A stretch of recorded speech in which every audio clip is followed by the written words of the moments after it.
Halo Pak Kamarja dan teman-teman semua, perkenalkan kami dari kelompok 6 kelas Termodinamika 01 yang beranggotakan Ado Rizky, Kak Dwi Edah Ramawati, Vidi Hartono, Ivanto Jonathan Kim, Michelle Imada-Buluki, dan juga Wilson Jefta.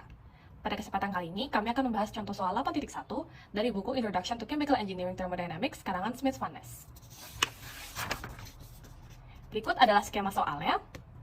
Diketahui, suatu boiler dalam power plant menghasilkan steam dengan suhu T1 500 derajat Celcius dan tekanan P1 8.600 kPa.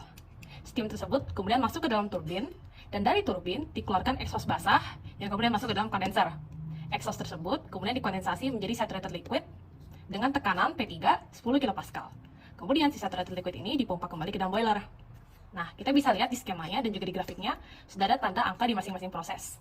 Dari proses 1 ke 2, terjadi ekspansi isentropik dan juga adiabatik dari steam di dalam turbin.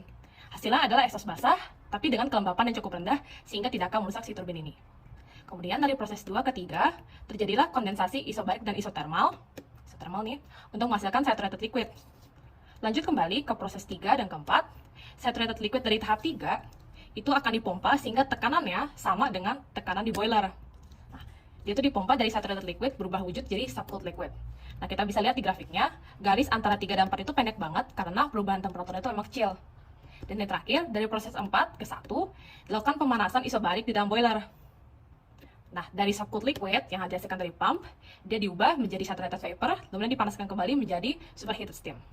Nah, berikut adalah asumsi untuk engineering model yang kita pakai. Kita lihat pertama, setiap komponen dianggap sebuah control volume yang sifatnya steady state. Kedua, setiap proses yang terjadi dianggap reversible. Ketiga, turbin dan pompa adiabatik. Keempat, energi kinetik dan potensialnya diabaikan. Dan yang terakhir, superheated steam masuk ke dalam turbin dan saturated liquid keluar dari kondenser. Lalu, apa sih yang ditanya? Pertama, A, ditanyakan efisiensi thermal pada siklus Rankine. Kedua, B, kita harus mencari tahu efisiensi siklusnya nyata, yang tidak ideal, apabila efisiensi si turbin dan pompa 0,75. Dan yang terakhir, C, bila power rating pada siklus nyata B adalah 80.000 kW, kita harus mencari tahu berapa sih laju kerja steam pada turbin dan berapa sih laju perpindahan kalor di dalam boiler dan juga di kondenser. Saya Evander dan kali ini saya akan menjawab untuk bagian A. Pertama, kita harus mengetahui persamaan neraca energi transfer yang ada di setiap utilities. Saya akan membahas khusus untuk turbin dan kondenser. Jadi, pada keadaan pertama yaitu turbin, yaitu bergerak dari state 1 kemudian ke state 2. Di sini ada grafiknya sudah saya gambarkan. Kemudian untuk kondenser dia hanya melakukan heat transfer dari state 2 ke state 3. Untuk state 1, data-datanya bisa langsung kita ambil dari steam table buku Smith. Setelah itu, untuk state 2-nya, karena ada isentropik, maka S2 sama dengan S1. Tapi karena pada neraca energi yang ada hanya unsur entalpi, maka kita harus mencari entalpi pada state 2. Sebelumnya, ada teori yang mengatakan bahwa ketika sebuah sistem terdiri dari fase-fase cair jenuh dan uap jenuh yang secara bersamaan dalam kesetimbangan, maka nilai total dari setiap properti, baik entalpi, internal energi, entropi, dan lain sebagainya, dari sistem dua fase tersebut adalah jumlah dari total properti-properti dari fase-fase tersebut. Sekarang kita langsung saja tulis persamaan karena yang sudah diketahui ada entropi, lalu data-data entropi untuk saturated liquid dan vapor, maka langsung saja kita tulis persamaannya seperti ini. S2 sama dengan S untuk liquid, saturated liquid ditambah dengan X2. X2 ini adalah seperti gradien atau konstantanya, dikurangi dengan entropi vapor dikurang entropi dari liquid. Lalu Anda masukkan saja angkanya dan akhirnya didapat X2 sama dengan 0,8047. Karena sudah didapat nilai dari X2-nya, maka saya langsung saja ke nilai entalpi H2 dengan rumus yang sama, hanya ganti variabel saja, H untuk liquid ditambah X2 dikurang dari H dari vapor, saturated vapor dikurang entalpi dari saturated liquid. Kemudian setelah Anda kalkulasi didapatkan 2117,453 kilojoule per kilogram.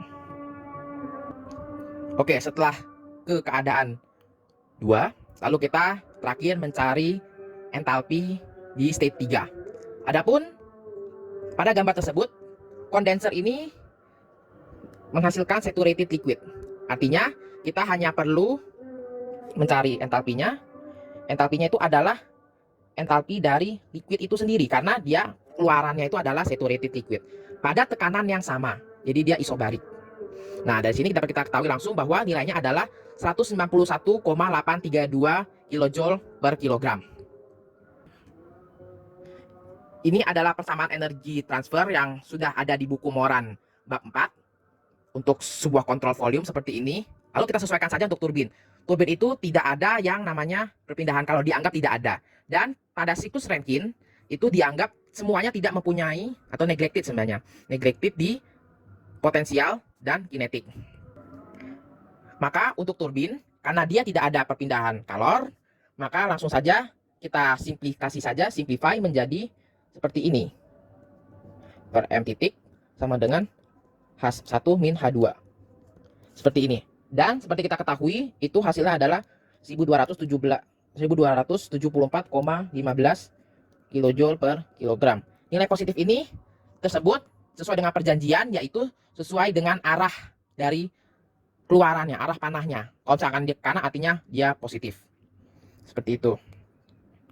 Kemudian untuk kondensor, karena dia tidak ada usaha yang dikerjakan dan dia hanya melakukan heat transfer, maka hasilnya adalah Q out per M sama dengan H2 min H3.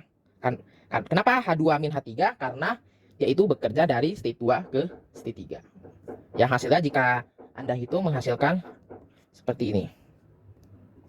Kilojoule per kilogram. Sekian dari presentasi saya. Terima kasih. Selanjutnya saya akan melanjutkan untuk penyelesaian jawaban bagian A, di mana kita harus mencari term of efficiency untuk Rankine cycle berikut ini. Dan kita tadi udah menjelaskan tentang proses 1 ke 2, 2 ke 3, dan sekarang kita akan cari dulu untuk proses 3 ke 4 dan 4 ke 1. Langsung saja untuk 3 ke 4 itu ada pump. Di sini kita dapat tuliskan dulu neraca energinya, di mana untuk Q-nya ini tidak ada karena tidak ada perpindahan panas. Dan lalu kita neglect untuk kinetic dan potential changes. Maka kita bisa coret sini sehingga kita dapat menuliskan persamaannya menjadi seperti ini. H4 min H3. Lalu kita asumsi juga untuk ideal Rankine cycle di mana no irreversible process. Kita gunakan persamaan ini TDS sama dengan DH min VDP. Jadi kita bentuk integralnya kita tulis TDS DH itu H4 min H3 dan integral untuk ini VDP. Karena ini no irreversible process, maka TDS nya ini atau delta S nya ini kita samakan 0. Kita tuliskan lagi untuk persamaannya, sehingga kita dapatkan H4 min H3 sama dengan 4 VDP, atau H4 min 3, H min 3 ini kita dapatkan tadi rumusnya untuk pump, sehingga menjadi seperti ini. Karena dari titik 3 ke 4 ini spesifik volumenya kita anggap konstan, maka kita bisa tuliskan menjadi seperti ini, dimana konstannya ini kita sesuaikan dengan titik 3 ya, jadi V3 P4 min P3. Baik, kita menggunakan steam table, kita dapatkan saturated liquid at 10 kPa. V3 nya segini ya, kita langsung tuliskan perhitungannya, 1010,2 dikali 8600 min 10 dikali 10 pangkat min 3. Dengan demikian kita dapatkan sekitar 8677,618 Joule per kilogram, atau kalau kita bulatkan lagi 8,7 kilojoule per kilogram.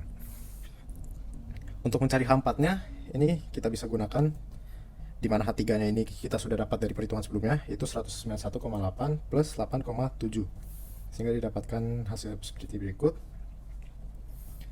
Gimana untuk H1 nya, ini kita juga gunakan steam table, di mana superheated steam at 8600 kPa and 500 Celsius, di mana itu 3391,6 kJ per kilogram. Kita lanjut ke bagian boilernya untuk proses 4 ke 1, di mana untuk boiler ini tidak ada shaft work atau mechanic working, tidak ada kinetic, tidak ada potensial. Maka kita dapatkan Q-nya itu QCV ya, di mana di sesuai gambarnya itu Q in. Lalu untuk M-nya ini didapatkan H1 min H4 sama dengan 3391,6 dikurang 200,5. Hasilnya itu 3191,1 kJ per kilogram.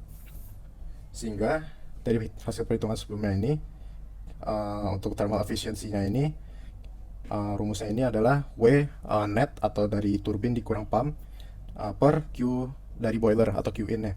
Oke, kita hasil dari perhitungan sebelumnya juga 1274,2 dikurang 8,7 per dari boilernya tadi 3191,1, sehingga hasilnya didapatkan thermal efficiency 0,397 atau untuk persennya itu 39,7%. Saya akan menjelaskan soal B, yaitu fokusannya itu pada alat turbin dan kondenser, yang dimana ada aliran masuk dari boiler dalam bentuk saturated vapor dan juga aliran keluar dari kondenser dalam bentuk saturated liquid. Nah, kemudian di sini ada Rankine cycle. Saya akan fokuskan pada 1, 2, dan 3 untuk dua alat, yaitu pump dan boiler akan dijelaskan sama teman saya. Oke, pada soal itu diketahui pada tekanan 86 bar dan suhu 500 derajat Celcius didapatkan nilai data-data H1 dan S1 ini dari steam table sebesar berikut. Dan kemudian pada tekanan yang kedua yaitu 0,1 bar dan suhu 45,83 derajat Celcius pada steam table didapatkanlah data seperti berikut. Nah, kemudian di soal juga diketahui bahwa efisiensi turbin itu 0,75%. 0,75. Jadi, oke, kita jawab.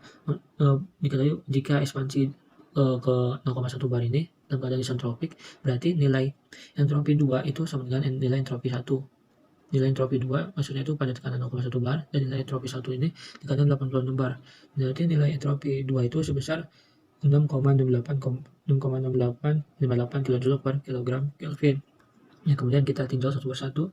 Kita tinjau dulu alat turbinnya. Kita cari quality dari turbinnya itu dengan cara rumus yaitu S2 sama dengan S liquid ditambah X2 dikali dengan SP dikurang SL. Nah, didapatkanlah, kita masukkan data-datanya, didapatkanlah nilai quality-nya itu sebesar 0,8047. Nah, kemudian kita cari nilai entalpi 2-nya. Entalpi 2 dari yang keluar dari turbin dengan rumus yang sama dengan entropi, tetapi kita ganti entropi menjadi entalpi. Nah, kita masukkan data-datanya, didapatkanlah nilai entalpi 2-nya itu sebesar 2117,4 kJ per kilogram. Nah, kemudian kita cari nih nilai delta H S-nya dengan cara yaitu H2 dikurang H1. Nah, berarti 2117,4 dikurang dengan 331,6 didapatkan nilai delta HS itu sebesar min 1274,2 kJ per kilogram. Nah, kemudian kita cari nilai delta-nya. Karena efisiensi turbin sebesar 0,75, maka didapatkan nilai entalpi delta H itu yaitu efisiensi dikali dengan delta H S-nya. Didapatkan nilai entalpi sebenarnya itu sebesar min 955,6 kJ per kilogram. Kemudian kita cari nilai H entalpi 3 yang keluar dari kondenser itu dengan cara entalpi 1 ditambah dengan delta H sebenarnya itu. Jadi untuk nilai entalpi 3 itu sebesar 2436 kJ per kilogram. Nah, itu pada alat turbin. Kemudian pada alat kondenser itu kalor yang keluar dari kondenser itu dengan cara H4 entalpi 4 dikurang dengan entalpi 3-nya. Kita masukkan angka-angkanya, didapatkanlah kalor yang keluar dari kondenser itu sebesar min 2244,2 kJ per kilogram. Untuk pump, jadi seperti yang sebelumnya pada yang A, kita bikin dulu mass balance-nya. Di sini maka M masuk sama dengan M keluar. Kemudian energi balance-nya karena steady state kita coret. Kemudian di sini tidak ada kalor maka kita coret. Kemudian kinetik dan potensialnya itu diabaikan. Sehingga diperoleh rumus seperti ini.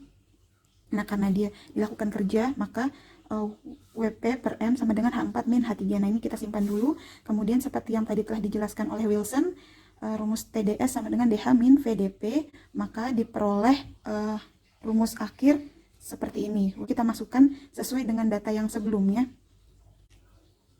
1,0102 kali 10 pangkat minus 3 meter pangkat 3 per kilogram dikali P-nya 8600 min 10 kPa. Jangan lupa untuk mengalihkan supaya satuannya itu setara, 1 kJ per kPa meter kubik. Maka dicoret, coret, coret, coret, diperoleh hasilnya yaitu sama dengan 8,68 kilojoule per kilogram. Kemudian yang aktualnya itu adalah 8,68 kilojoule per kilogram dibagi 0,75, sehingga diperoleh hasilnya 11,57 kilojoule per kilogram, sehingga diperoleh H4 sebesar 203,34 kilojoule per kilogram. Kemudian untuk yang boiler, kita tuliskan lagi mass balance-nya. Ini 0. Nah, kemudian ini juga dicoret karena steady state. Ini karena dia terdapat perpindahan kalor, maka Q-nya tetap, tidak ada kerja, kita coret. Ini kinetik dan potensialnya juga kita coret. Maka diperoleh QCV per ME sama dengan HE min HI. Atau pada gambar ini ya, di sini adalah Qin. Maka Qin sama dengan H1 min H4, yaitu 3391,6 kilojoule per kilogram dikurangi 203,3442 kilojoule per kilogram. Maka diperoleh Q-nya itu sama dengan 3188,256 kilojoule per kilogram. Kemudian kita hitung thermal efisiensinya, yaitu ini kita coret dengan 55,6951 kilojoule per kilogram dikurang 11,57 kilojoule per kilogram dibagi Qin-nya 3188,256 kilojoule per kilogram, 0,2961. Nah, perkenalkan nama saya Padi Hartono. Di sini saya ingin melanjutkan yang C. Jadi itu yang ditanya untuk power rating yang 80.000 kW. Maka ditanya steam rate-nya M sama dengan titik heat transfer boiler dan kondensor. Jadi rumusnya itu adalah W titik S net sama dengan M titik W S net yang diketahui dari yang B. Jadi bisa juga M sama dengan WS net W net. Karena ini bekerja di itu keluar sistem, jadi itu minus. Oke, kilojoule per second, kilojoule per kilo. Yang sama dengan 84,75 kilo per second. Nah, ini langsung dapatkan M nya. Terus kita sekarang mendapatkan cari Q, heat transfernya, Q boiler sama dengan 84 dikali 75 terus dikali 3188, maka mendapatkan 2 kali 10 pangkat 3 kilojoule per second. Terus ini Q rate kondensor 84,75